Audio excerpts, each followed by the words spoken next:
আকাশ মেঘলা, চারদিক অন্ধকারে ধুলাবালুয়ে একেবারে ঘিরে ফেলছে। দৃশ্যটা নেওয়া হয়েছে নতুনহাট পশ্চিম বাজার মাকসুদ স্টোরের সামনে থেকে। বৃষ্টি আসার আশঙ্কা রয়েছে। আকাশ একেবারে এই মুহূর্তে মেঘলা, বাতাস প্রভাবিত হচ্ছে, মানুষের দৌড়াদৌড়ি ছুটাছুটিও চলছে। পথ চলিত মানুষগুলো নিরাপদ জায়গা খুঁজছে। রাস্তার ধুলাবালু একেবারে চোখের ভিতর পর্যন্ত পৌঁছেছে। বৃষ্টির আগে আগে নিজেকে সেভ এবং নিরাপদ রাখতে এই জায়গাটা বেছে নিয়েছে।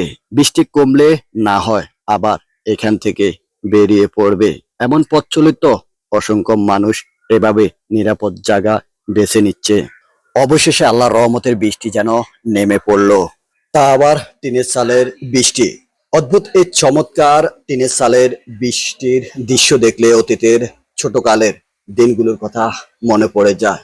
বেশিরভাগ আমরা যারা শহরে এবং দূর প্রবাসে রয়েছি, গ্রাম থেকে উঠে আসা এই মানুষগুলো এখনো যেন এই বৃষ্টি দেখলে, টিনের চালের পানি পড়ার দৃশ্য দেখলে আমাদের সেই ছোটকালের দৃশ্যগুলো এখনো যেন বেসে ওঠে। আজকের মতো এখানে আপনাদের মাঝ থেকে বিদায় নিব। আমি মাকসুদুর রহমান ও মাকসুদ মিডিয়া 24। আবারও দেখা হবে পরবর্তী ভিডিওতে। সবাই ভালো থাকবেন। আসসালামু আলাইকুম ওয়া রাহমাতুল্লাহি ওয়া বারাকাতুহু।